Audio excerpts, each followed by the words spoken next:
Ayan, hello guys. So, papunta na naman tayo ngayon sa isang mall kung saan ipapacheck natin ang ating health sa ating teeth. So, sa dental clinic tayo pupunta. So, abangan nyo yan. Papunta na tayo sa Exquisite Advanced Dental Center. Hello. Welcome to Exquisite Family.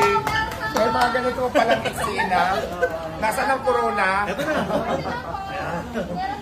Welcome sa Exquisite. Maraming salamat. Kasi may mga ganito pala, nagulat naman ako. First time ko nakatanggap ng booking na ganito. Galing sa Exquisite. Nagaling pa sa Exquisite. Ayan. Exquisite Advanced Dental Center. Nanalo ako dito at saka corona na lang hinihintay ko. Sino kaya mag-turn over ng corona?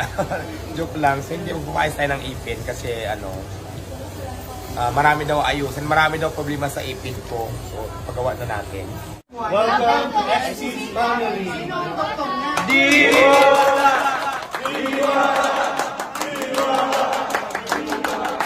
Bali, check natin yung ngipin ni Diwata kung anong pwedeng gawin.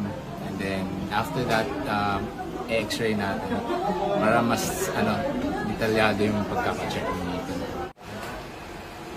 Kinakabahan Hi, ako. Doktora. So, dito po tayo for move forward. So, eto po dito yung pilalatag yung chin. Then, ito po ibabike nyo. Dito po kayo mag-bike ha. Bawat hindi po dito sa ibabaw. Dito lang po sa baba. Anong bite? Hanggating? Nakagaling. Okay, sa taas. Ito po yung merong Ito. Tapos, angat lang natin. Okay, napagang chin. Tapos kagat. Angat. Yan. Komportable mo ba? Hawak mo dito, dalawa kamay. Yan. So, hindi po nakakangalay. Komportable po. Okay. Ano lang po ito ha, 14 seconds na, mabilis lang to. So, relax lang po kayo. Relax lang po. Sige sir. Okay, we're done. Then, nagawin na kayo sa may dental chair para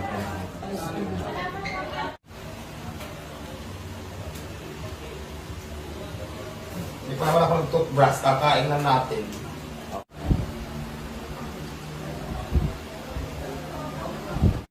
Okay, bali, nilinisan natin ngayon si Diwata, yung ngipin, nilinisan natin.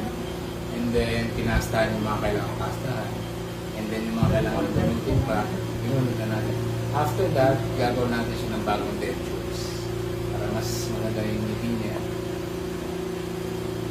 Gaganda na ako. Malapit Yes. na abangan niya. Sorry.